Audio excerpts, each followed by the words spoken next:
রাত তখন প্রায় 3টে। শহরের ব্যস্ত রাস্তাগুলো ক্রমেই ফাঁকা হয়ে এসেছে। স্ট্রিট লাইটের মলিন আলো ছড়িয়ে পড়েছে পুরনো বিল্ডিংগুলোর দেওয়ালে, আর সেই আলো ছায়ার খেলায় গলি যেন আরও ভয়ঙ্কর হয়ে উঠেছে। গলির এক কোণে ছড়িয়ে ছিটিয়ে পড়ে আছে গুটি কয়েক কাগজ, গ্লাসের টুকরো আর একজোড়া সাদা জুতো। আচমকা এক কুকুরের হালকা গর্জন, আর তারপর নিস্তব্ধতা।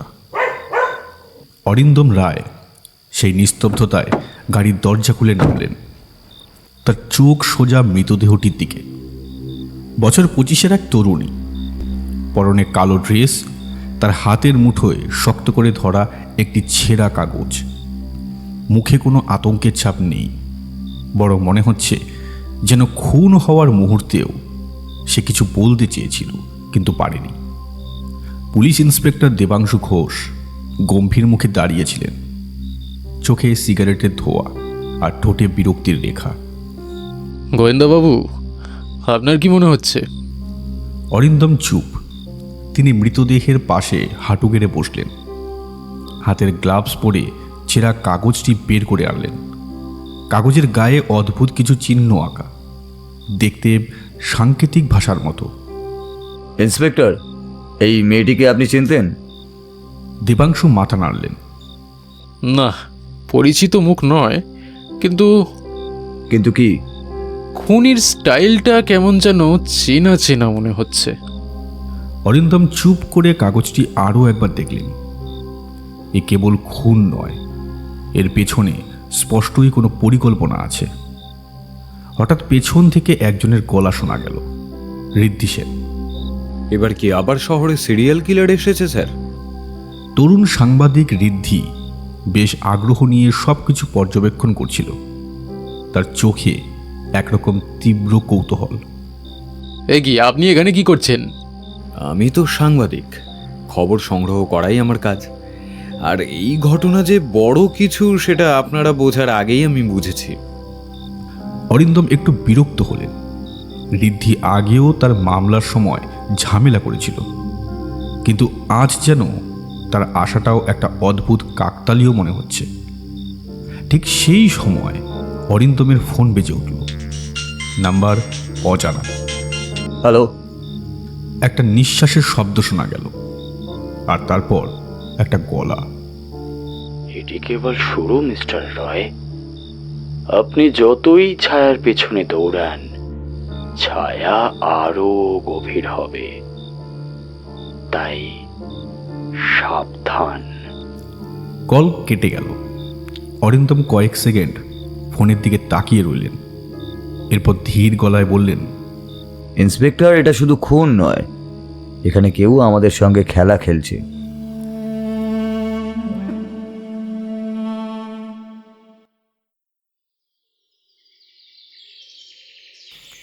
আলো ফোটার অনেক আগেই শহর আবার ব্যস্ত হয়ে উঠেছে, কিন্তু অরিন্দম রায় এখনো কাল রাতের সেই অজানা কণ্ঠস্বরের কথা ভাবছেন। এটি কেবল শুরু। শব্দগুলো যেন মনের গভীরে গেঁথে গেছে। পুলিশ স্টেশনের ইন্টারোগেশন রুমে ইন্সপেক্টর দেবাংশু ঘোষ চেয়ারে হেলান দিয়ে বসে আছেন।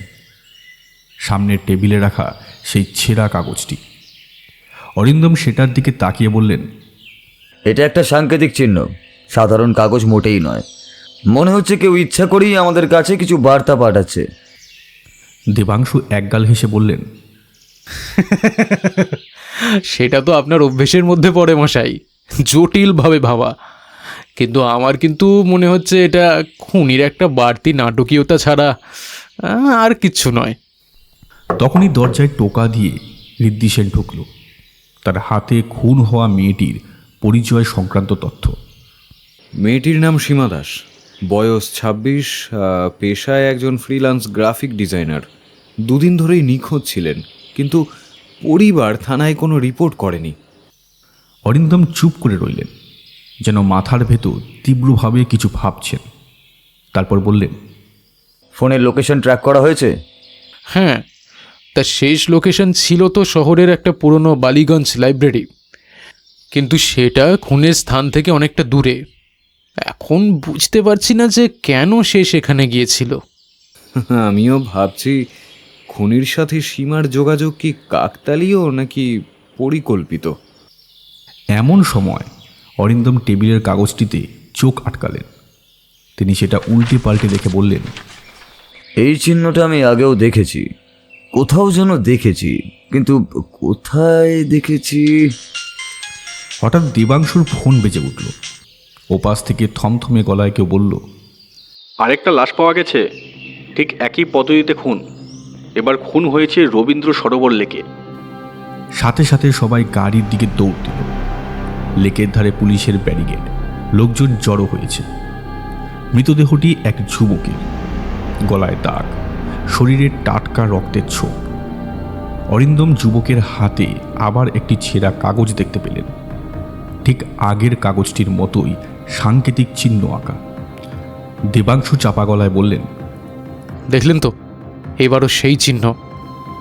অরিন্দম পকেট থেকে আগের কাগজটি বের করে দুটিকে পাশাপাশি রাখলেন। চিহ্ন দুটি একসঙ্গে বসালে দেখা গেল তারা যেন একসঙ্গে মিলে আরও বড় একটি নিদর্শন তৈরি করছে। কিছু একটা লেখা, কিছু একটা বার্তা। ঋদ্ধি উত্তেজিত গলায় বলে উঠল, এই খুনি তো আমাদের কিছু বলতে চাইছে স্যার, এটা তো একটা ধাঁধার মতো।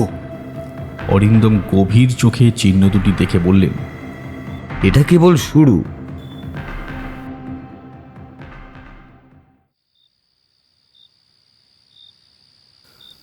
গোধূলির শেষ আলো ধীরে ধীরে মিলিয়ে যাচ্ছে।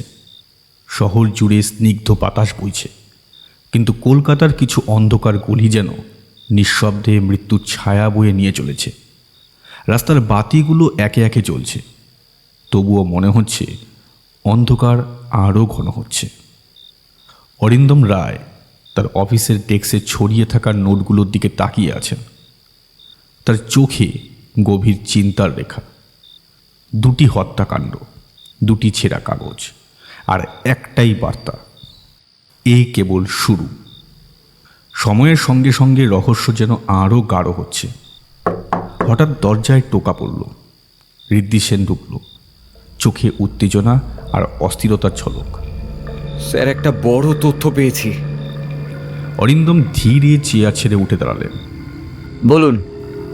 ঋদ্ধি তার হাতে থাকা ফাইলটা এগিয়ে দিয়ে বলল, মৃত সীমা দাস আর রবীন্দ্র সরোবরের যুবক রঞ্জিত ঘোষ দুজনেই একটা গোপন অনলাইন ফোরামের সদস্য ছিলেন, নাম মর্টেম ক্লাব। Mortem club? এইটা আবার কি? একটা গোপন ক্লাব স্যার, যেখানে অপরাধ আর হত্যাকাণ্ড নিয়ে আলোচনার নামে ফ্যান্টাসি চলে। সেখানে কিছু সদস্য খুনের কেস বিশ্লেষণ করে, আবার কেউ কেউ এমনও আছে যারা বাস্তবের খুনিকে অনুসরণ করার ইঙ্গিত দেয়। তাহলে কি খুনি এই ক্লাবেরই কেউ? এই ক্লাবের সদস্যদের মধ্যে একটা অদ্ভুত প্রতিযোগিতা চলে, কে সবচেয়ে ভয়ঙ্কর অপরাধের পরিকল্পনা করতে পারে তা নিয়ে।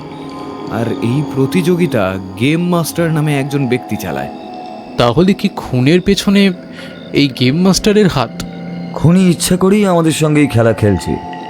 প্রতিটা হত্যাকাণ্ড যেন তার তৈরি করা ধাঁধারই অংশ। আমরা একটা টুকরো বুঝতেই সে আরেকটা অংশ যোগ করছে। রাত গভীর হচ্ছে। শহরের বাতাসে এক অদ্ভুত শীতলতা। অরিন্দম রায় জানালার পাশে দাঁড়িয়ে আছেন। বাইরে অন্ধকার আকাশ, কিন্তু তার মনে ঝড় বয়ে যাচ্ছে। সামনে ছড়িয়ে আছে খুনের কেস সংক্রান্ত নোট, ছেঁড়া কাগজের টুকরো আর কিছু অপরিচিত সাংকেতিক চিহ্ন। সব কিছু একসঙ্গে মেলাতে গিয়ে তিনি যেন আরও বিভ্রান্ত হয়ে পড়েছেন। ঠিক তখনই ফোনটা বেজে উঠল। অপরিচিত নাম্বার। অরিন্দম ধীর কণ্ঠে রিসিভ করলেন। হ্যালো। ওপাশ থেকে শীতল এক কণ্ঠ ভেসে এলো। অন্ধকার কি আপনাকে ভয় পাইয়ে দেয় গোয়েন্দাবাবু? অরিন্দম চোখ বন্ধ করলেন। এই কণ্ঠটা আগেও শুনেছেন, ঠিক প্রথম খুনের রাতের মতোই। আপনার খেলায় আমি ঢুকে পড়েছি, কিন্তু আপনি ভুলে যাচ্ছেন যে প্রতিটি খেলারই একটা শেষ আছে। কণ্ঠটা হাসল, এক নিঃসঙ্গ ঠান্ডা হাসি।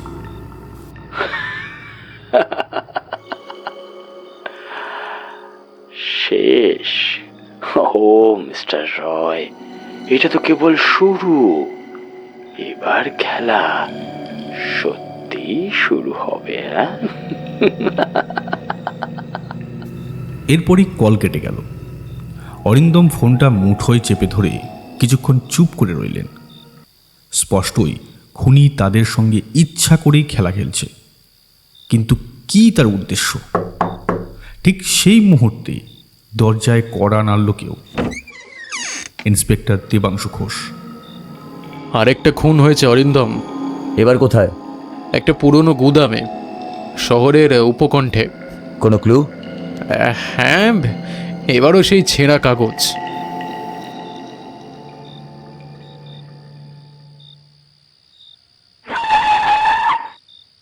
পুলিশের গাড়ি এসে থামল এক পরিত্যক্ত গুদামের সামনে।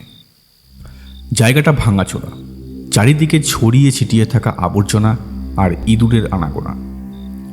মেঝেতে পড়ে আছে এক যুবকের মৃতদেহ, রক্তে ভিজে গেছে চারপাশ, শরীরে অসংখ্য ছুরির আঘাত। অরিন্দম তার দৃষ্টি সরিয়ে নিলেন মৃতদেহের হাতের দিকে। আবারও সেই ছেঁড়া কাগজ, যার গায়ে সাংকেতিক চিহ্ন আঁকা। ঋদ্ধি সেন ইতিমধ্যে সেখানে পৌঁছে গেছে। তার চোখে উত্তেজনা, মুখে অস্থিরতার ছাপ। স্যার, এই খুন আগের দুটির চেয়েও বেশি ভয়ঙ্কর। দেবাংশু মাথা নিচু করে বললেন, খুনি যেন এইবারে আরো বেশি নির্মম হয়েছে। আগের খুনগুলো যতটা পরিকল্পিত লাগছিল, এটা ততটাই বর্বর। অরিন্দম ছেঁড়া কাগজটি হাতে নিলেন। আগের দুটি কাগজের সঙ্গে মেলাতে গিয়ে চোখে এক অদ্ভুত দৃঢ়তা ফুটে উঠল। আচ্ছা দেবাংশু, এই তিনটে কাগজ যদি পাশাপাশি রাখা হয় তবে কি কিছু বোঝা যায়? ঋদ্ধি দ্রুত নোটপ্যাড খুলে স্কেচ করতে লাগলো। কাগজ তিনটি পাশাপাশি বসানোর পর দেখা গেল ওগুলো একসঙ্গে মিলে একটি বড় চিহ্ন তৈরি করছে, একটি অর্ধেক লেখা বার্তা। এ তো আরো জটিল হয়ে যাচ্ছে। ঋদ্ধি চাপা গলায় বলল। অরিন্দম ধীর কণ্ঠে বললেন, না, রহস্য জটিল নয়, বরং এটা আমাদের জন্য রেখে যাওয়া একটা ধাঁধা। খুনি চায় আমরা এটা সমাধান করি। কিন্তু কেন? সে কেন এরকম খেলা খেলছে? ঋদ্ধি তখনই কিছু একটা খেয়াল করল। স্যার, এই কাগজের নিচে একটা ছোট্ট সংখ্যা লেখা, 3/4। তার মানে আরও একটা খুন হবে। আরেকটি কাগজ আমাদের অপেক্ষায় আছে।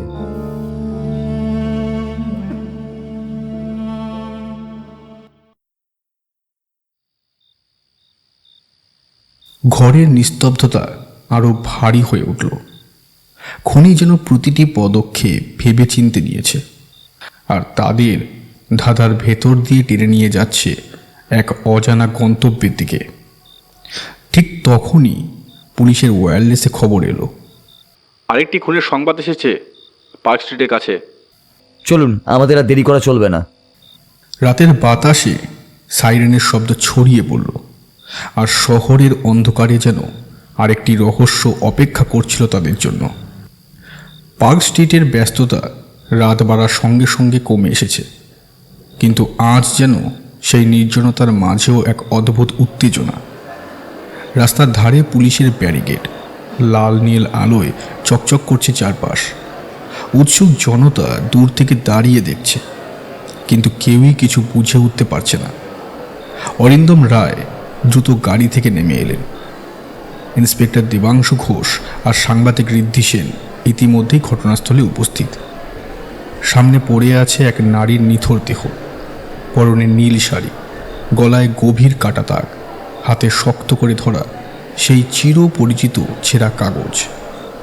দেবাংশু গম্ভীর গলায় বললেন, এটা চতুর্থ খুন। আপনার অনুমানই ঠিক ছিল। খুনি যেন আমাদের তার ছন্দে চালিয়ে নিচ্ছে। অরিন্দম নিচু হয়ে মৃতদেহের দিকে তাকালেন, আশেপাশের কিছু খুঁটিনাটি লক্ষ্য করলেন, তারপর সেই ছেঁড়া কাগজটা হাতে তুলে নিলেন। আগে তিনটি কাগজের মতো এটাও সাংকেতিক চিহ্নে ভর্তি। ঋদ্ধি কৌতূহলী গলায় বলল, এবার সংখ্যা কত লেখা আছে স্যার? অরিন্দম কাগজের নিচের অংশে তাকালেন। 4/4। তিনি চুপচাপ দাঁড়িয়ে রইলেন কয়েক মুহূর্ত। দেবাংশু বললেন, তার মানে 4টেই শেষ সংখ্যা, তাই তো? তার মানে কি ধাঁধাটা কমপ্লিট? অরিন্দম চুপচাপ আগের 3টি কাগজের সঙ্গে এই চতুর্থ কাগজটি পাশাপাশি রাখলেন। এবার স্পষ্ট হয়ে উঠল 4টি অংশ একসঙ্গে মিলে একটি পূর্ণাঙ্গ বার্তা তৈরি করেছে। অন্ধকারের মাঝেও সত্য লুকিয়ে থাকে। দেবাংশু বিরক্ত হয়ে মাথা নাড়লেন। খুনি একটা খেলা খেলছে আর আমরা সেই খেলারই একটা অংশ হয়ে যাচ্ছি। না না, এরকম করলে হবে না, আমাদের তার আগে পৌঁছতেই হবে। না, খুনি শুধু আমাদের খেলার মধ্যে টেনে আনছে না, সে আমাদের পরীক্ষাও নিচ্ছে। কিন্তু এই বার্তার অর্থ কি? অরিন্দম একটু চুপ করে রইলেন, তারপর বললেন, খুনি একটা ধাঁধা তৈরি করেছে যেখানে সত্য লুকিয়ে আছে। অন্ধকারের মাঝেও সত্য লুকিয়ে থাকে। এর মানে কি কোনো নির্দিষ্ট জায়গার নাম হতে পারে? কলকাতার এমন কোনো জায়গা যেখানে অন্ধকার শব্দটা মানানসই, তাই তো? Black archive. Black archive? এটা একটা পুরনো গোপন সংগ্রহশালা যেখানে বহু অজানা নথি আর রহস্যজনক দলিল সংরক্ষিত আছে। সাধারণ মানুষের প্রবেশ নিষেধ। শহরের অপরাধ জগতের সঙ্গে যারা যুক্ত তাদের মধ্যে অনেকেই বিশ্বাস করে যে সেখানে বহু লুকোনো সত্য রয়েছে। এটি বর্তমানে সরকারিভাবে বন্ধ, কিন্তু এখনো কিছু লোক গোপনে সেখানে যায়। আমাদের সেখানে যেতে হবে আজ রাতের মধ্যেই।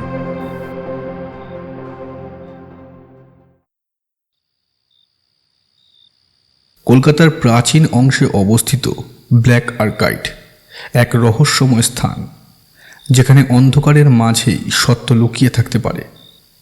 পুরনো ভাঙাচোরা বিল্ডিং, তার দেয়ালে শ্যাওলা জমে আছে, যেন বহুদিন কেউ প্রবেশ করেনি। 3 জন টর্চ হাতে ধীরে ধীরে ভেতরে প্রবেশ করলেন। ভেতরের বাতাস ভারী, যেন সময় এখানে থমকে আছে। ঋদ্ধি ফিসফিস করে বলল, এটা একসময় সরকার পরিচালিত একটি গোপন সংগ্রহশালা ছিল, কিন্তু বহু বছর আগে এটি বন্ধ করে দেওয়া হয়। খুনি যদি সত্যি এখানে কোনো সূত্র রেখে থাকে তবে তা আমাদের খুঁজে বার করতেই হবে। অরিন্দম ধীরে ধীরে অন্ধকারের ভেতরে হাঁটতে লাগলেন। হঠাৎ একটা পুরনো টেবিলের ওপর আলগা রাখা কিছু কাগজ চোখে পড়ল। তিনি এগিয়ে গিয়ে সেটি হাতে তুললেন। এগুলো পুরনো দলিল, কিন্তু একটির ওপর কিছু সাংকেতিক চিহ্ন আঁকা। তিনি দ্রুত পকেট থেকে সেই 4টি ছেঁড়া কাগজ বের করলেন এবং তুলনা করলেন। অবাক হয়ে দেখলেন কাগজের চিহ্নগুলোর সঙ্গে এই দলিলের চিহ্নগুলো হুবহু মিলে যাচ্ছে। ঋদ্ধি অবাক হয়ে বলল, মানে এই জায়গাটাই আসল সূত্র? দেবাংশু কিছু একটা বলতে যাচ্ছিলেন, ঠিক তখনই হঠাৎ এক শব্দ শোনা গেল। 3 জন একসঙ্গে পিছনে তাকালেন। অন্ধকারের মধ্যে আলোর এক ক্ষীণ রেখার ঠিক ওপাশে কেউ দাঁড়িয়ে আছে। পরক্ষণই চারপাশের বাতাস যেন হিমশীতল হয়ে গেল। অন্ধকারের মধ্যে কিছু একটা নড়ে উঠল, যেন কেউ খুব কাছেই দাঁড়িয়ে আছে। হঠাৎ এক তীক্ষ্ণ ধাতব শব্দ কানে এলো, চাবি ঘোরানোর মতো, অথবা কোনো লুকানো দরজা খুলে যাওয়ার। ঋদ্ধি দ্রুত টর্চের আলো ফেলল, কিন্তু কিছুই দেখা গেল না, শুধু শূন্যতা। এক মুহূর্তের জন্য সবকিছু স্তব্ধ হয়ে গেল, যেন গোটা পরিবেশ নিঃশ্বাস চেপে রেখেছে। তখনই হঠাৎ টর্চের আলো মিটমিট করে কাঁপতে শুরু করলো, যেন ব্যাটারির শেষের পথে। পর মুহূর্তেই আলো নিভে গেল। চারপাশ ঘন কালো আঁধারে ঢেকে গেল। অরিন্দম রায় দ্রুত পকেট থেকে ছোট টর্চটা বের করলেন। আলো জ্বালতেই সামনে দেবাংশু আর ঋদ্ধির মুখ উদ্ভাসিত হলো। দুজনেই সতর্ক, নিঃশ্বাস পর্যন্ত আটকে রেখেছে। ঋদ্ধি ফিসফিস করে বলল, এই জায়গাটা ঠিক স্বাভাবিক লাগছে না স্যার। মনে হচ্ছে আমাদের কেউ দেখছে। এটা শুধু অনুভূতি নয় ঋদ্ধি, আমাদের ওপর নজর রাখাও হচ্ছে। তারপর চারপাশ দেখলেন। অন্ধকারের মধ্যে পিছনে একটা দেওয়ালে কালো রঙের কিছু আঁকা ছিল। আলো ফেলতেই চমকে উঠলেন। একটা বিশাল চোখের চিহ্ন, যা মনে হচ্ছিল তাদের দিকে তাকিয়ে আছে। আর তার ঠিক নিচে লেখা, আপনারা অন্ধকারের খুব কাছে চলে এসেছে, এখান থেকে ছায়া আপনাদের অনুসরণ করবে। এটা কি কোনো হুমকি? না, এটা একটা বার্তা। খুনি আমাদেরকে খেলায় টেনে নিয়ে যাচ্ছে ধাপে ধাপে, কিন্তু প্রশ্ন হচ্ছে সে কি চায়? ঠিক তখনই তাদের পেছনের দরজা ধীরে ধীরে বন্ধ হয়ে গেল একটা ভারী শব্দ তুলে। সঙ্গে সঙ্গে ঘরের ভেতর একটা শব্দ শোনা গেল, কোনো যন্ত্র চালু হওয়ার মতো। ঋদ্ধি আতঙ্কিত স্বরে বলল, স্যার, শব্দটা আসছে ওই দেওয়ালের পিছন থেকে। অরিন্দম আর দেবাংশু একসাথে দেওয়ালের দিকে এগিয়ে গেলেন। আলতো চাপ দিতেই একটা গোপন দরজা ধীরে ধীরে খুলে গেল। ভেতরে একটা অন্ধকার ঘর, কিন্তু এক কোণ থেকে লালচে একটা আলো জ্বলজ্বল করছে। অরিন্দম প্রথমে ভেতরে পা রাখলেন, তারপর দেবাংশু আর ঋদ্ধি। ঘরের মাঝখানে একটা পুরনো কাঠের টেবিল, তার উপরে একটা ল্যাপটপ চালু অবস্থায় রাখা। স্ক্রিনের ওপর কিছু টাইপ করা ছিল। আগামী শিকার বেছে নেওয়া হয়ে গেছে। অরিন্দম দ্রুত কিবোর্ডের দিকে হাত বাড়ালেন, কিন্তু স্ক্রিনটা সঙ্গে সঙ্গে কালো হয়ে গেল। ঋদ্ধি হতভম্ব হয়ে বলল, এর মানে খুনি আমাদের আগে থেকেই জানে, সে আমাদের প্রতিটা পদক্ষেপ ট্র্যাক করছে। আমরা তার ফাঁদে পা দিচ্ছি, কিন্তু এখন আমাদের এটা উল্টে দিতে হবে। ঠিক তখনই বাইরে থেকে সাইরেনের শব্দ শোনা গেল। আমাদের এখান থেকে বেরোতে হবে। তিনজন দ্রুত গোপন ঘর থেকে বেরিয়ে সামনের দরজা খুলে বাইরে এল। কিন্তু তখনই একটা ফোন বাজতে শুরু করল। অরিন্দম নিজের ফোনের স্ক্রিন দেখলেন, অজানা নাম্বার। কল রিসিভ করতেই ওপাশ থেকে একটা ঠান্ডা হাসি ভেসে এল। সময় কমে আসছে গোয়েন্দাবাবু।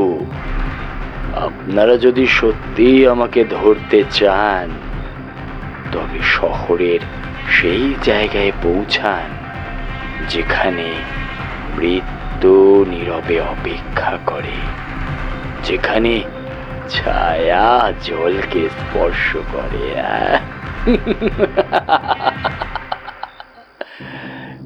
কিন্তু সাবধান। কল কেটে গেল। অরিন্দম ফোনটা শক্ত করে ধরে দাঁড়িয়ে রইলেন। তার চোখে এক ধরনের স্থিরতা। এবার সে সত্যের সামনে দাঁড়াতে প্রস্তুত। দেবাংশু ভ্রু কুঁচকে বললেন, ছায়া জলকে স্পর্শ করে? এইটা কি করে হতে পারে?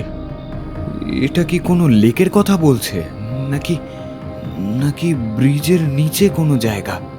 রবীন্দ্র সরোবর লেক, আগের খুনের জায়গার কাছেই। এটা একটা ফাঁদ, কিন্তু তবুও আমাদের যেতেই হবে, কারণ পরবর্তী খুন ঠিক ওখানেই ঘটতে চলেছে। রাতের আকাশ কালো মেঘে ঢাকা।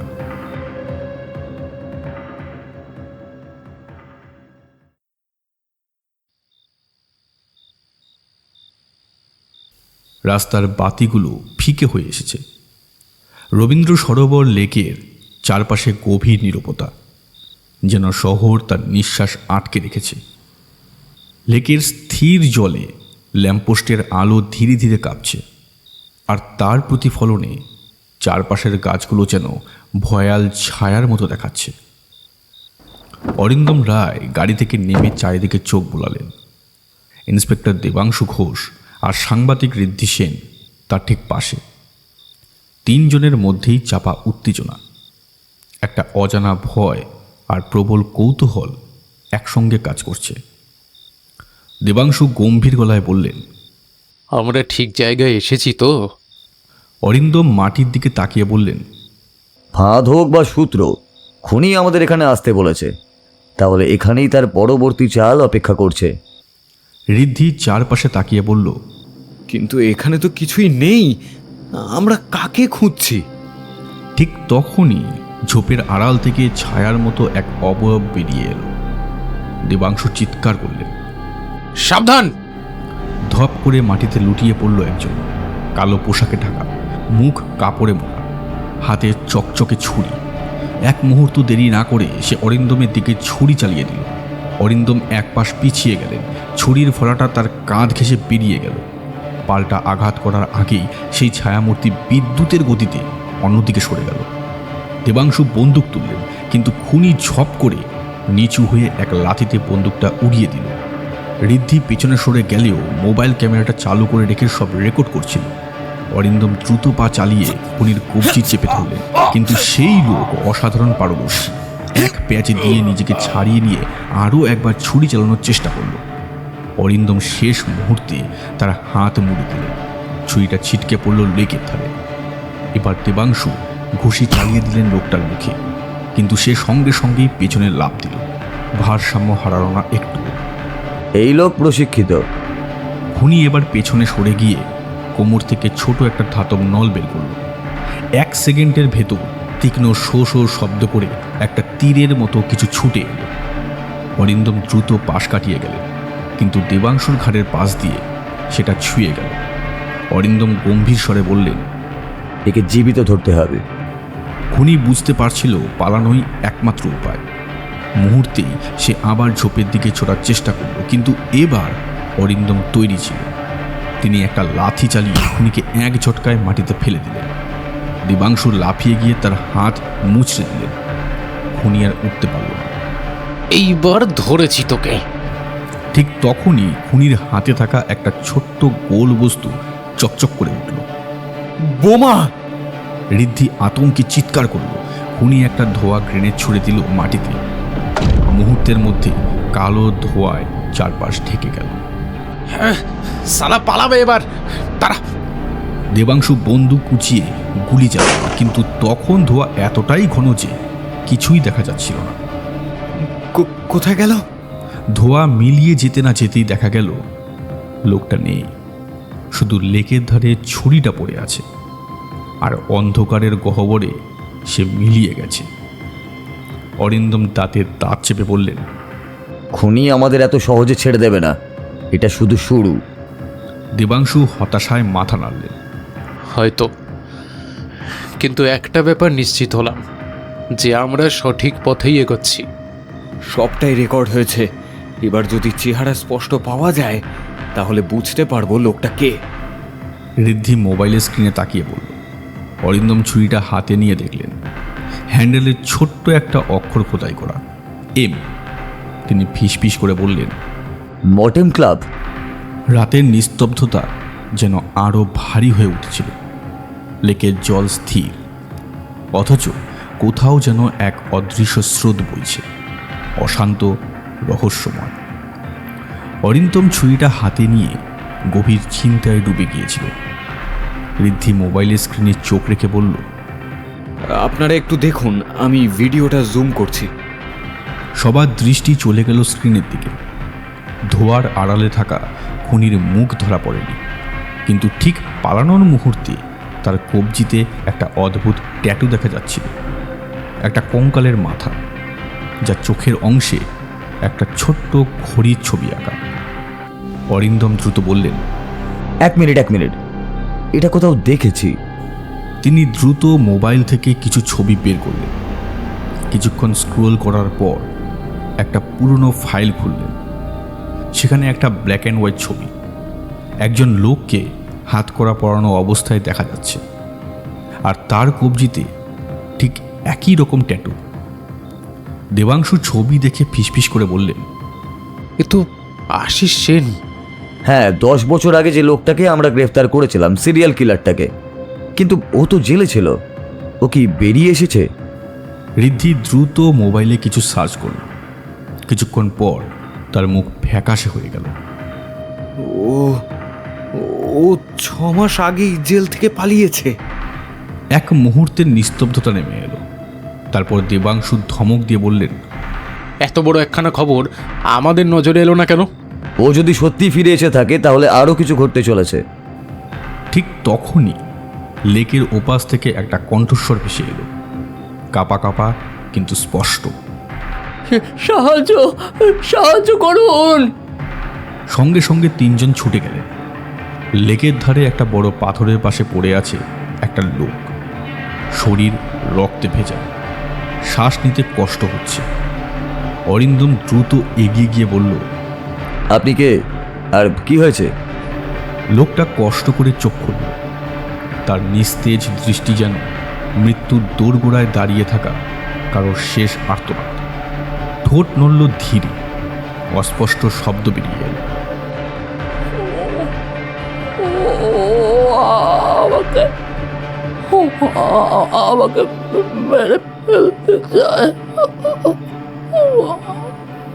অরিন্দম ঝুঁকে পড়লেন, কপালের ঘাম মুছতে মুছতে বললেন, ওকে। লোকটা গলার সবটুকু শক্তি একত্র করে ফিসফিস করে বলল, আমার ফিরে এসেছে। এবার আরো আরো ভয়ঙ্কর আরো ভয়ঙ্কর কিছু ঘটতে চলেছে। এক মুহূর্তেই তার শরীর নিস্তেজ হয়ে পড়ল, মাথাটা একপাশে ঢলে গেল। দেবাংশু দ্রুত তার নাড়ি পরীক্ষা করে উদ্বিগ্ন কণ্ঠে বললেন, এখনো বেঁচে আছে, হাসপাতালে নিয়ে যেতে হবে, কুইক। অরিন্দম উঠে দাঁড়ালেন, তার চোখে এক প্রচণ্ড সংকল্প। তার মুষ্টি শক্ত হয়ে এল, তার কণ্ঠস্বর কঠিন হয়ে উঠল। এই কেসটা নিয়ে যতটা ভেবেছিলাম তার চেয়েও এটা গভীর। কেউ ছায়ার আড়াল থেকে সব কিছু নিয়ন্ত্রণ করছে, আর ওদের থামানোর জন্য আমাদের হাতে খুব বেশি সময়ও নেই।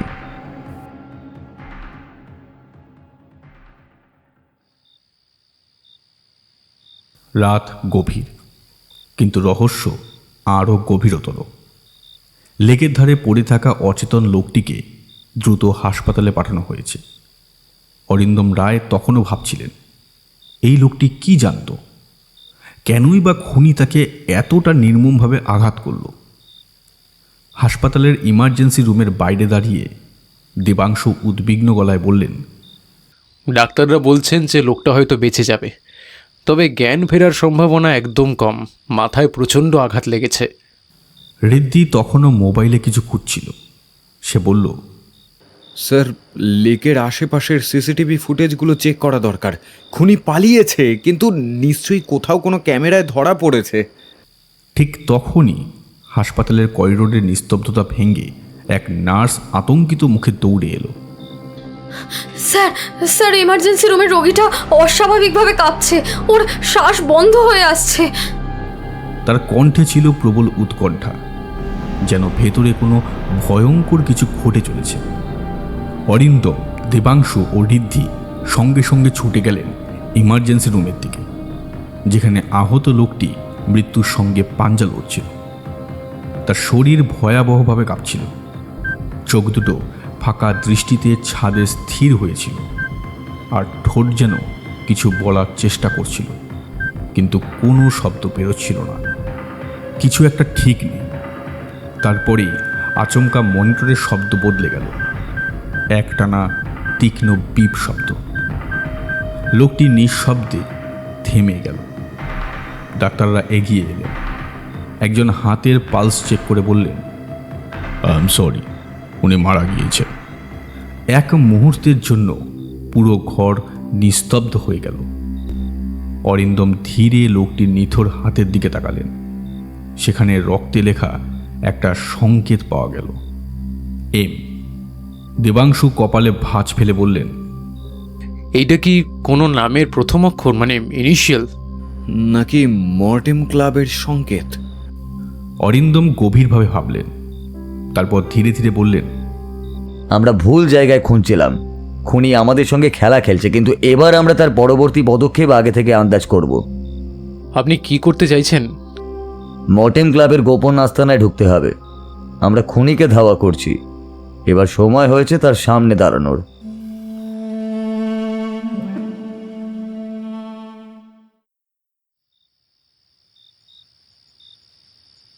কলকাতার রাত তখন ঘনিয়ে এসেছে। পুলিশের বিশেষ টিম গোপনে মর্টেম ক্লাবের কিছু পুরনো সদস্যকে নজরদারিতে রেখেছে। ঋদ্ধির ল্যাপটপ খুলে বলল, স্যার, ক্লাবের কয়েকজন সক্রিয় সদস্যের নাম বের করেছি। একজনের নাম রাজীব মল্লিক, সে একসময় এই ক্লাবের অ্যানালিস্ট ছিল, এখন আত্মগোপনে আছে। রাজীব কি খুনির একজন? খুনির নয়, তবে সে কিছু জানে, ওকেই খুঁজতে হবে। ঠিক তখনই পুলিশের ওয়্যারলেস বেজে উঠল। ওপাশ থেকে এক অফিসার উত্তেজিত কণ্ঠে বললেন, স্যার, আরও একটা খুন হয়েছে, তবে এবার খুনের ধরনটা একটু আলাদা। সঙ্গে সঙ্গে সবাই গতি বাড়ালেন। রাতের নিস্তব্ধতা ভেঙে গিয়েছে পুলিশের সাইরেনের শব্দে। পার্ক স্ট্রিটের এক নির্জন গলিতে পুলিশের ব্যারিকেড বসেছে। মাটিতে পড়ে আছে এক যুবকের নিথর দেহ, গলায় গভীর কাটা দাগ, শরীরে ছুরির আঘাত। অরিন্দম দেহের পাশে হাঁটু গেড়ে বসলেন। একেবারে নিখুঁতভাবে পরিকল্পিত খুন। মৃতদেহের হাতের মুঠোয় আবারও সেই পরিচিত সংকেত এম। ঋদ্ধি হতবাক হয়ে বলল, খুনি আবারও চ্যালেঞ্জ ছুড়ে দিল। এটা কি আমাদের জন্যই কোনো সংকেত? এই পাগলটাকে যে করেই হোক ধরতে হবে। ঠিক তখনই খুনের স্থানের এক কোণে অন্ধকার থেকে একটা কাগজ উড়ে এসে পড়ল অরিন্দমের পায়ের কাছে। তিনি ধীরে কাগজটা তুললেন। কাগজে কেবল একটা লাইন লেখা, সাদা পাথরের প্রসাদের ছায়ায় এবার পরবর্তী শিকার অপেক্ষায়। অরিন্দম গভীর দৃষ্টিতে কাগজটা দেখলেন, তারপর বললেন, খুনি আমাদের ইচ্ছে করেই একটা খেলার মধ্যে টেনে আনছে, এবার আমাদের পালা। কলকাতার রাত আরও ঘন কালো হয়ে উঠেছে। আকাশে ছায়ার মতো ভেসে বেড়াচ্ছে কালো মেঘ, আর রাস্তার বাতিগুলো আজ যেন ম্লান। অরিন্দম এক দৃষ্টিতে কাগজটির দিকে তাকিয়ে রইলেন। পাশে দেবাংশু ও ঋদ্ধি যেন অধৈর্য হয়ে পড়েছিলেন। এই বার্তার মানে কি হতে পারে, হ্যাঁ গোয়েন্দাবাবু? অরিন্দম ধীরে কাগজের প্রতিটি শব্দ বিশ্লেষণ করছিলেন। সাদা পাথরের প্রাসাদ, সাদা পাথর, রাজপ্রাসাদ। স্যার, ভিক্টোরিয়া মেমোরিয়াল, ওখানেই তো সাদা মার্বেলের প্রাসাদ রয়েছে। ঠিক বলেছ রিদ্ধি, খুনি ইঙ্গিত দিয়েছে তার পরবর্তী শিকার অপেক্ষা করছে ভিক্টোরিয়া মেমোরিয়ালের ছায়ায়। এক মুহূর্ত দেরি না করে তারা পুলিশের গাড়িতে উঠে পড়লেন। রাতের সাইরেন কলকাতার নিস্তব্ধতা ভেঙে দিল। সাদা মার্বেলে সেই রাজপ্রাসাদ রাতের বেলায় আরও রহস্যময় লাগছিল। চারপাশ নিস্তব্ধ। পর্যটকদের পদচারণা অনেক আগেই থেমে গেছে। দূরের গাছগুলোর ছায়া মাটি জুড়ে পড়েছে, যেন সত্যি অন্ধকার ছায়া মিশে আছে ওই সাদা পাথরের প্রাসাদের গায়ে। অরিন্দম, দেবাংশু ও ঋদ্ধি মেমোরিয়ালের গেট পেরিয়ে প্রবেশ করলেন। দেবাংশু ফিসফিস করে বললেন, এখানে কেউ আছে বলে তো মনে হচ্ছে না, তবে খুনি কি সত্যি এখানে আসবে? মানে আপনি শিওর? হঠাৎ টিক টিক টিক একটা ক্ষীণ শব্দ কানে এলো, যেন কোথাও কোনো ঘড়ি জ্বলছে। কিন্তু এটা ঘড়ির টিক টিক নয়, এটা ছিল টাইম বোমার সাউন্ড। সবাই সাবধান, বোমা রাখা হয়েছে। হঠাৎ বিকট শব্দে একটা বিস্ফোরণ ঘটল। মেমোরিয়ালের এক কোণ থেকে আগুনের শিখা ছিটকে উঠল।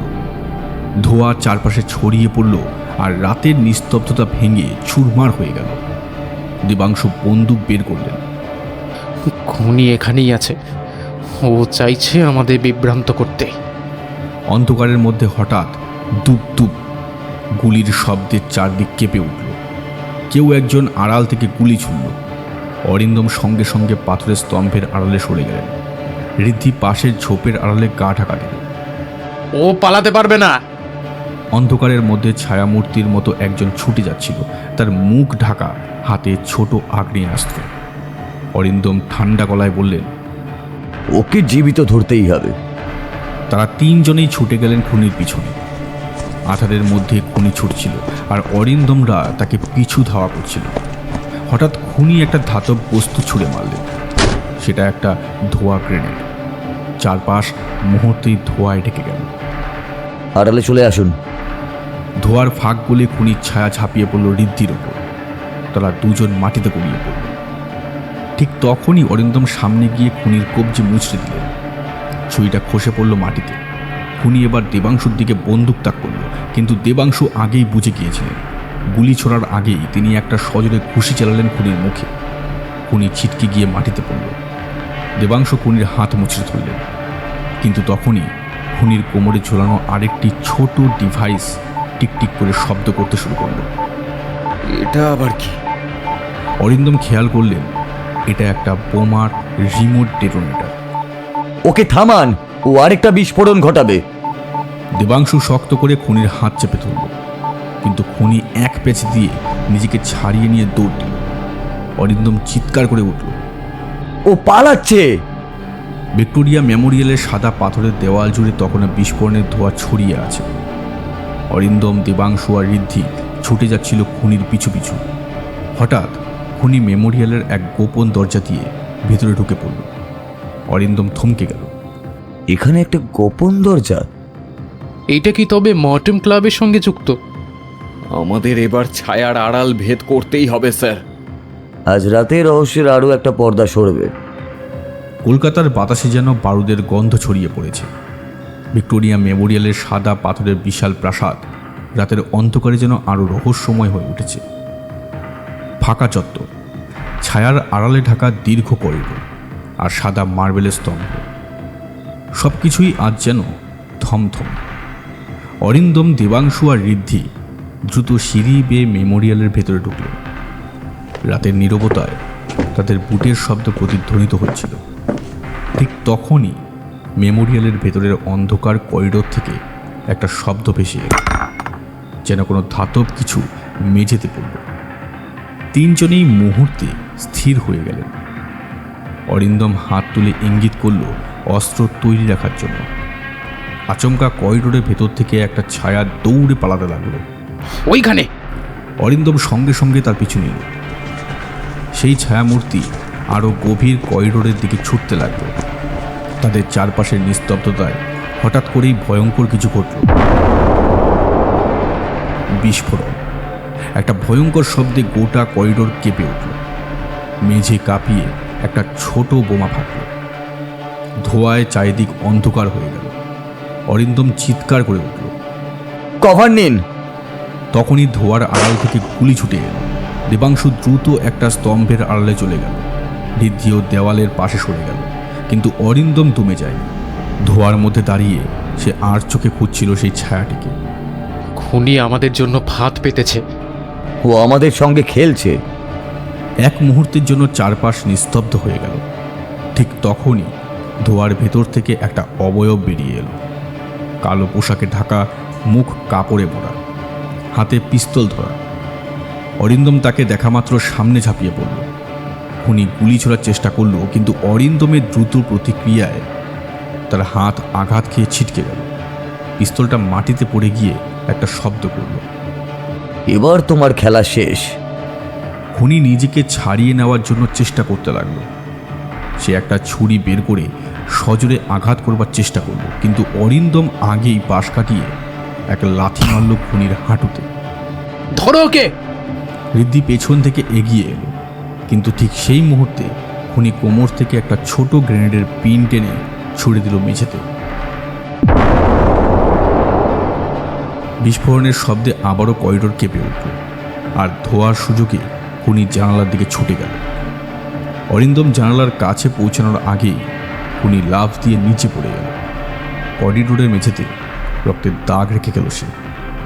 দেবাংশু হতাশ গলায় বলল, আবার পালালো। কিন্তু অরিন্দম দ্রুত মেঝের রক্তাক্ত ছুরিটা তুলে নিল। সেটা খুনির হাত থেকে পড়ে গিয়েছিল। ছুরির হ্যান্ডেলে ছোট্ট এক অক্ষর খোদাই করা, এম। Mortem club. খুনি ইচ্ছে করেই আমাদের কাছে এই সংকেত রেখে যাচ্ছে, তাই তো? হ্যাঁ, এটা একটা বার্তা, আর পরবর্তী ধাপ আরও ভয়ানক হতে চলেছে। দেবাংশু করিডোরের শেষ প্রান্তে পড়ে থাকা একটা কাগজ তুলল। কাগজে লেখা, রাত শেষের আগেই আরেকটি শিকার। খুনি এবার শেষ খেলায় নামছে, আর আমরাও প্রস্তুত। দেবাংশুর মুখ পাথরের মতো শক্ত হয়ে গেল। আমাদের কাছে সময় খুব কম, অনিরুদ্ধ। পরবর্তী শিকারকে আমাদের খুঁজে বার করতেই হবে। ঠিক তখনই পুলিশের ওয়্যারলেসে চিৎকার করে উঠল এক অফিসারের গলা। এগরা রোডে খুনের ঘটনা ঘটেছে, আমরা সেখানে যাচ্ছি। অরিন্দম, দেবাংশু আর ঋদ্ধি আর দেরি করলেন না, গাড়ি স্টার্ট দিয়ে সোজা ছুটলেন এগরা রোডের দিকে। ঘড়িতে রাত 3:10। এগরা রোডের গলিপথ তখন নীরব। পুলিশের ব্যারিকেডের ভেতর লাল নীল আলোতে ঝলমল করছে একটা ছোট দোকানের সামনে পড়ে থাকা নিথর দেহ।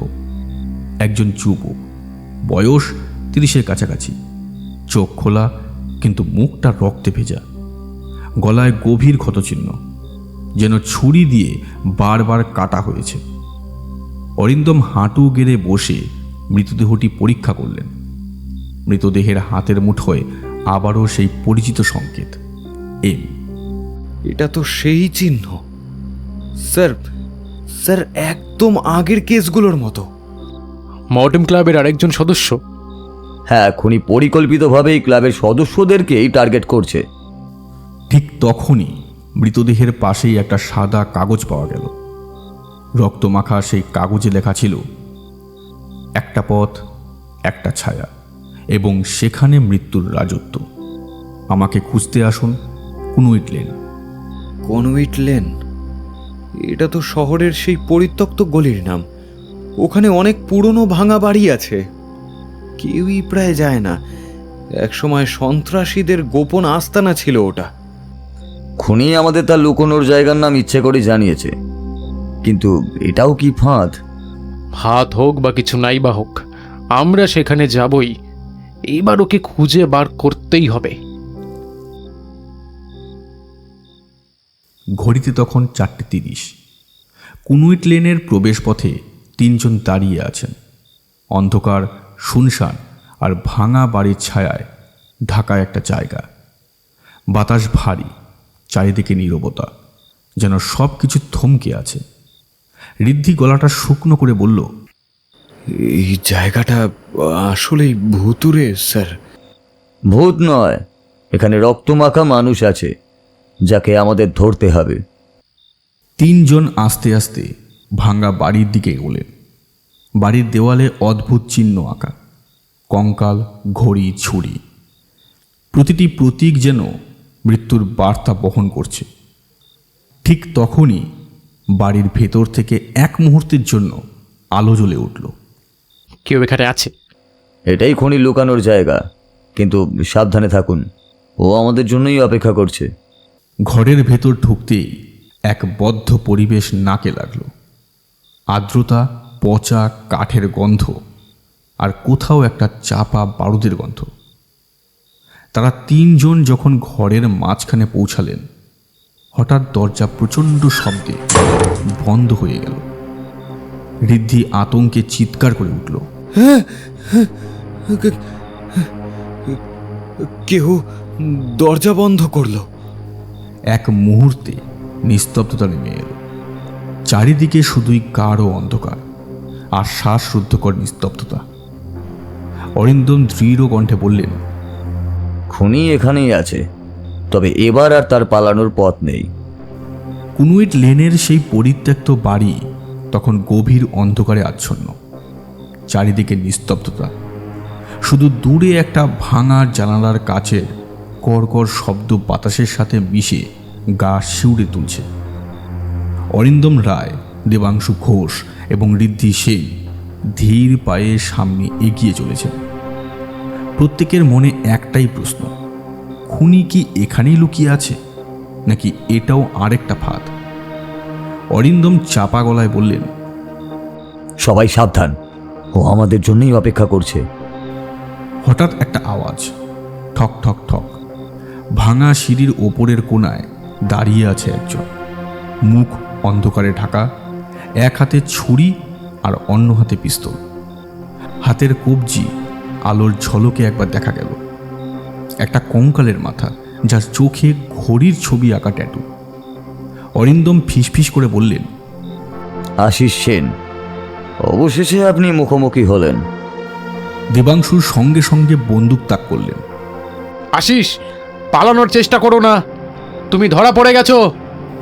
কিন্তু আশিসের মুখে একটুও ভয় নেই, বরং ঠোঁটে এক অদ্ভুত হাসি। কি বললেন? ধরা পড়েছি? ও ইন্সপেক্টর, খেলা তো এখনই জমবে। মুহূর্তের মধ্যে আশিস পিস্তল তুলে গুলি ছুড়ল। বুলেট পাশ কাটিয়ে চলে গেল, দেওয়ালে গিয়ে আঘাত করল। অরিন্দম দ্রুত সামনে ঝাঁপিয়ে পড়ে আশিসের কবজি চেপে ধরল। ছুরিটা তার হাত থেকে ছিটকে পড়ল। এবার আর পালানোর রাস্তা নেই আশিস।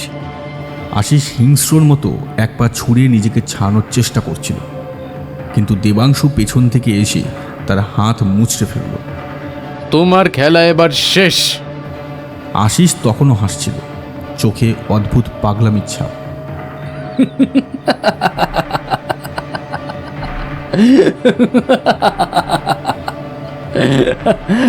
শেষ? ও না, এটা তো কেবল শুরু। ঋদ্ধি ফোন বের করে পুলিশ হেডকোয়ার্টারে খবর দিল। আমরা আশিস সেনকে ধরে ফেলেছি, দ্রুত এখানে পুলিশ পাঠান। আশিসকে হাতকড়া পরানো হলো।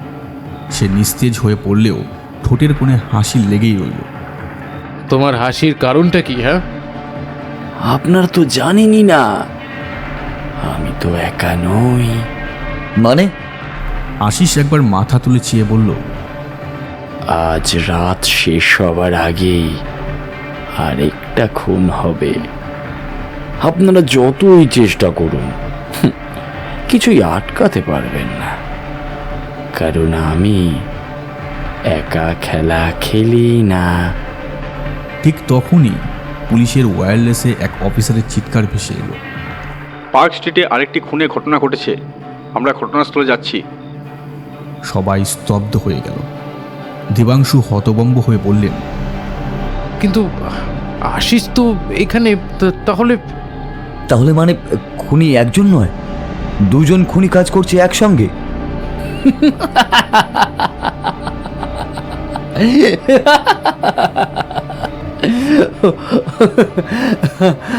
বুঝলেন তো? আমি একা ছিলাম না। এটা মানে আসল খুনি এখনো বাইরে মুক্ত? আকাশে কালচে আলো ফুটতে শুরু করলেও কলকাতার বাতাসে আতঙ্কের ছাপ স্পষ্ট। কুনুইট লেনের সে ভাঙা বাড়ির কোণে বসেছিল আশিস সেন, হাতকড়ায় বাঁধা, কিন্তু মুখে সেই অদ্ভুত বিকৃত হাসি। তার কবজিতে এখনো জল করছে কঙ্কালের মাথা আর ঘড়ির ট্যাটু। অরিন্দম, দেবাংশু আর ঋদ্ধি তিনজনই অস্থির। মাথার মধ্যে একটাই প্রশ্ন ঘুরপাক খাচ্ছে, দ্বিতীয় খুনি কে? দেবাংশু গর্জে উঠলেন, বলো আশিস, কে তোমার সঙ্গী? কে তোমার সঙ্গী বলো? এই দ্বিতীয় খুনিটি কে? তাড়াহুড়ো করবেন না ইন্সপেক্টর, খেলা তো এখনো বাকি। খেলা শেষের পথে আসিস। আমাদের জানা দরকার মর্টেম ক্লাব আর এই খুনির যোগসূত্রটা কি। আপনারা মর্টেম ক্লাবের ব্যাপারে কতটুকু জানেন বলুন তো? এটা গোপন ফোরাম, যেখানে অপরাধ প্রিয় মানুষ খুনের পরিকল্পনা নিয়ে আলোচনা করত, তাই তো? ওহো, আপনারা তো দেখছি এখনো বুঝতে পারেননি। মর্টেম ক্লাব আসলে খুনের পরিকল্পনা করতো না।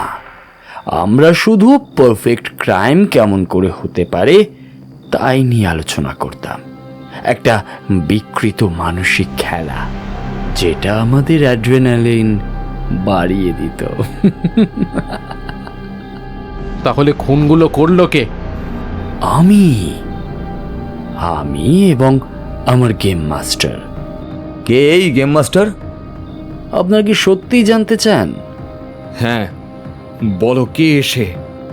গেম মাস্টার তিনি আপনাদের খুব কাছের একজন, এমনই কাছের যাকে আপনারা কখনো সন্দেহই করেননি। তিনি আমাকে জেল থেকে বের করিয়েছেন, তিনি খুনগুলোর আসল পরিকল্পক, আর তিনি... কথাগুলো শেষ হয়ে ওঠার আগেই হঠাৎ ঘরের নিস্তব্ধতা কাটিয়ে একটা গুলির শব্দ গর্জে উঠল। আশিসের কণ্ঠ থেমে গেল। তার বুকের বাম দিকে গুলি লেগেছে, রক্ত ঝরতে শুরু করল। আশিস হতবাক দৃষ্টিতে নিজের বুকে হাত রাখল। মুখ দিয়ে রক্ত ঝরছে।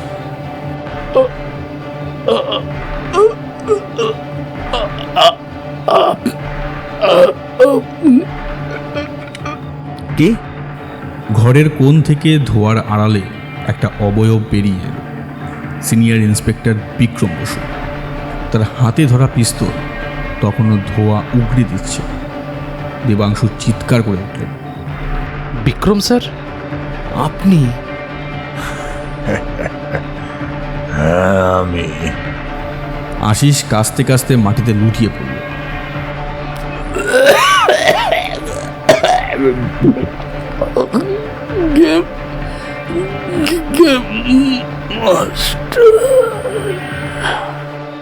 তারপর তার মাথা একপাশে ঢলে পড়ল। আশিস সেন মৃত। ঘরের নিস্তব্ধতা মুহূর্তে ফেটে পড়ল। অরিন্দম দৃঢ় কণ্ঠে বললেন, বিক্রম বাবু, আপনি মর্টেম ক্লাবের গেম মাস্টার? হ্যাঁ, আমি মর্টেন ক্লাবের গেম মাস্টার। আমি শুধু অপরাধ নিয়েই আলোচনা করতে পারতাম না, আমি তার বাস্তব রূপ দেখতে চেয়েছিলাম। আমি বুঝেছিলাম পারফেক্ট ক্রাইম শুধু থিওরি নয়, সেটা প্র্যাকটিক্যালও হতে পারে। আপনি পুলিশের ইউনিফর্ম পরে মানুষ খুন করেছেন, আমাদের চোখে ধুলো দিয়েছেন স্যার। আমার ইউনিফর্ম ছিল আমার সেরা অস্ত্র। তোমরা কি কখনো আমায় সন্দেহ করতে পারতে? আপনি আশিসকে কেন মারলেন? সে তো আপনার সাথেই ছিল। বিশ্বাসঘাতকদের জন্য এটাই শাস্তি। আশিস আমার নাম ফাঁস করে দিচ্ছিল, আর আমি কোনো প্রমাণই রাখতে চাইনি। আপনার খেলা এবার শেষ। এবার আর আপনি পালাতে পারবেন না। কিন্তু তিনি পকেট থেকে একটা স্মোক গ্রেনেড বের করলেন। শেষ? আমার তো খেলা মাত্র শুরু হয়েছে গোয়েন্দা। তিনি গ্রেনেডের পিন খুলে ছুঁড়ে দিলেন মেঝেতে। ধোঁয়ায় ঢেকে গেল পুরো ঘর। বিক্রম স্যার, থামুন এবার। ধোঁয়ার আড়াল থেকে বিক্রমের শেষ কথাগুলো ভেসে এলো। শেষ খেলা এখনো বাকি। পরের মুহূর্তে দরজার আওয়াজ। বিক্রম বসু পালিয়ে গেছে। খেলা এবার শেষের দিকে। উনি আর বেশি দূরে পালাতে পারবেন না। রাত তখন প্রায় শেষের পথে। পূর্ব আকাশে সূর্য ওঠার আভাস দেখা গেলেও কলকাতার বাতাসে এখনও বারুদের গন্ধ। ভিক্টোরিয়া মেমোরিয়ালের ছায়ায় ঘটে যাওয়া সেই ভয়াবহ বিস্ফোরণ আর কুনুইট লেনের ভাঙা বাড়ি থেকে বিক্রম বসুর পালিয়ে যাওয়ার পর অরিন্দম, দেবাংশু আর ঋদ্ধির মনে একটাই কথা ঘুরছিল, এই খেলা আজই শেষ করতে হবে। বিক্রম বসু পালিয়ে যাওয়ার পর পুলিশ শহরের প্রতিটি মোড়ে ব্যারিকেড বসিয়েছে। তার সঙ্গী আশিস সেন মারা গিয়েছে, কিন্তু বিক্রম বসু তখনও ছায়ার মতো ঘুরে বেড়াচ্ছে। আর এই খুনের কাহিনীর শেষ অধ্যায় এখনও লেখা হয়নি। ওনাকে পেতেই হবে। বিক্রম বাবু জানেন এবার তিনি ধরা পড়বেনই, তাই তিনি মরিয়া হয়ে কিছু একটা করবেন। হয় পালাবেন, নয়তো আরো বড় কিছু ঘটাবেন। ঠিক তখনই পুলিশের ওয়্যারলেসে বার্তা এলো। টালা ব্রিজের কাছে সন্দেহজনক এক ব্যক্তিকে দেখা গেছে, সঙ্গে অস্ত্র থাকতে পারে।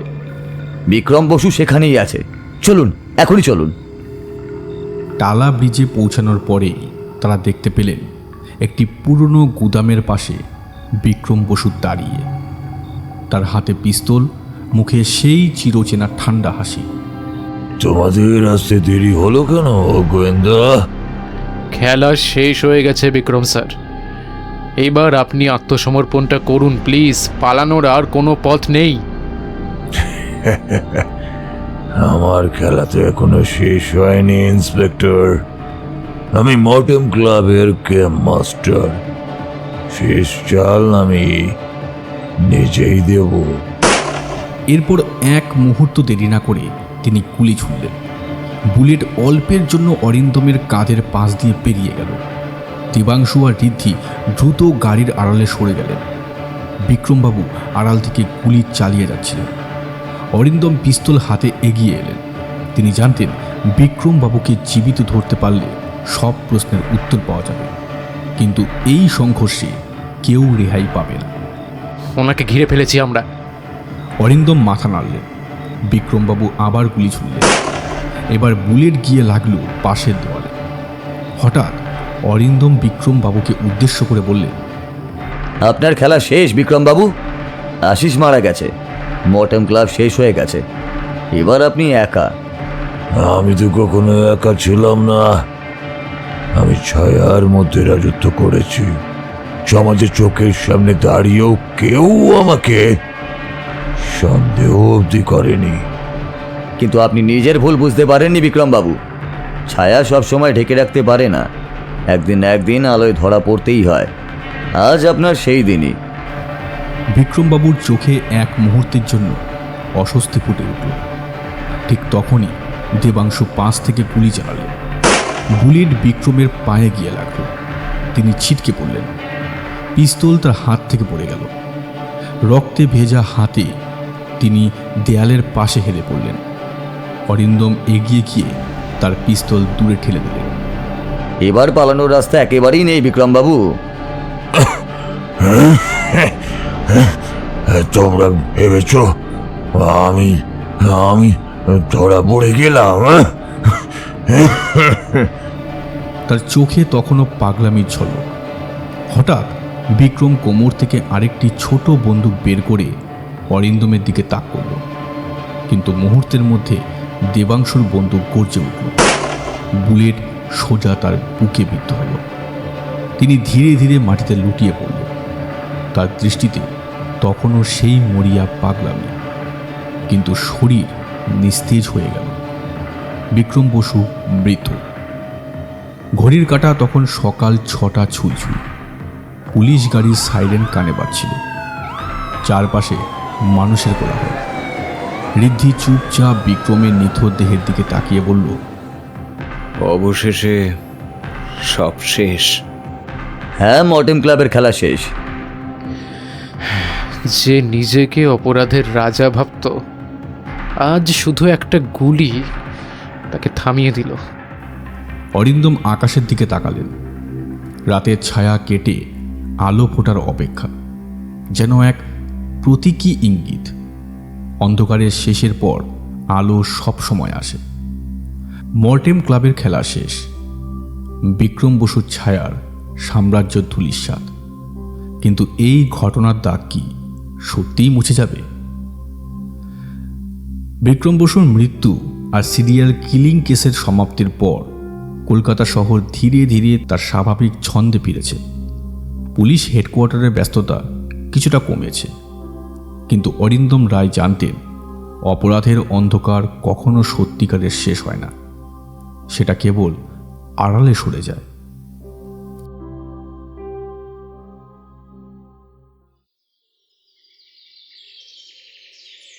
ঘড়িতে সকাল 9টা। অরিন্দম তার ডেস্কে বসে পুরনো নোটপ্যাডে নিষ্প্রভভাবে কলম গোড়াচ্ছিলেন, তবে মন পড়েছিল অন্য কোথাও। বিক্রম বসুর শেষ কথা তার কানে এখনও বাজছে, কিন্তু এবার তিনি নিজেকে সেখান থেকে সরিয়ে নিতে চাইলেন। এই কেস শেষ, সেই খেলা শেষ। ঠিক তখনই দরজা ধাক্কা দিয়ে প্রবেশ করলেন দেবাংশু ঘোষ, মুখে চাপা উত্তেজনা। স্যার, হুগলি নদীর ধারে একটা চোরাচালান গোপন চক্রের খোঁজ মিলেছে। চোরাচালান? হ্যাঁ, গতরাতে গোপন সূত্রে আমরা খবর পেয়েছি যে দুষ্কৃতী হুগলি নদীর পাশে একটা পরিত্যক্ত গুদামকে কেন্দ্র করে মাদক এবং প্রাচীন শিল্পকর্ম পাচার করছিল। আমাদের ধারণা আন্তর্জাতিক পাচার চক্র এর সঙ্গে জড়িত। শিল্পকর্ম? হ্যাঁ স্যার, বেশ কিছু প্রাচীন মূর্তি যেগুলি ভারত থেকে পাচার করে বিদেশে বিক্রি করার জন্য পরিকল্পনা ছিল তাদের। কিন্তু ব্যাপারটা আরও জটিল। কেন? এই কেসে আমাদের সঙ্গে একজন স্পেশাল অফিসার কাজ করবেন। চেন্নাই ক্রাইম ব্রাঞ্চ থেকে এসেছেন। চেন্নাই? ঠিক তখনই দরজার কাছে মৃদু পায়ের আওয়াজ শোনা গেল। ঘরে ঢুকলেন স্পেশাল অফিসার মীরা কৃষ্ণমূর্তি। উচ্চতায় মাঝারি, তীক্ষ্ণ চোখ আর আত্মবিশ্বাসী হাঁটা চলা। তার চোখের মধ্যে ঝলকে উঠল কৌশলী মনস্তত্ত্বের প্রতিফলন। গাঢ় খাকি ইউনিফর্মে তিনি যেন আগুনের মতো তীক্ষ্ণ। ডিটেকটিভ অরিন্দম রায়? আপনার সঙ্গে কাজ করার সুযোগ পেয়ে বেশ ভালোই লাগছে, অফিসার কৃষ্ণমূর্তি। আশা করি এটা সহজ কেস হবে না। অফিসার কৃষ্ণমূর্তি চেন্নাইতে বেশ কয়েকটা বড় মাদক চক্র ভেঙে দিয়েছেন। এই চোরাচালানকারীদের সঙ্গে সম্ভবত তার কিছু একটা যোগসূত্র রয়েছে। মীরা ব্যাগ থেকে কয়েকটি ছবি বের করলেন। আমরা ধারণা করছি হুগলি নদীর পাড়ে যেই চোরাচালান হচ্ছে সেটা শুধুমাত্র শিল্পকর্মের জন্য নয়, এর সঙ্গে আন্তর্জাতিক মাদক চক্রও জড়িত। এবং তিনি একটি ছবি দেখালেন, ধূসর পাথরের তৈরি একটি মূর্তি, যার গায়ে খোদাই করা অদ্ভুত চিহ্ন। এটা সম্প্রতি উদ্ধার করা শিল্পকর্মগুলোর একটি, কিন্তু সমস্যা হলো। সমস্যা কি? এই মূর্তির মতো একই ধরনের প্রত্নতাত্ত্বিক নিদর্শন দক্ষিণ ভারতে গত বছর উদ্ধার করা হয়েছিল, যেগুলো পাচারকারীরা বিদেশে পাঠানোর পরিকল্পনা করেছিল। মানে এটা কি অন্তর্রাজ্য পাচার চক্র? ঠিক তাই। এবং আমরা সন্দেহ করছি এই চক্রের কলকাতা চ্যাপ্টার শুধুমাত্র একটা শাখা, মূল মাথা এখনো আড়ালেই রয়েছে। হুগলি নদীর পাড়ের গুদামটা কি আমাদের নজরদারিতেই আছে?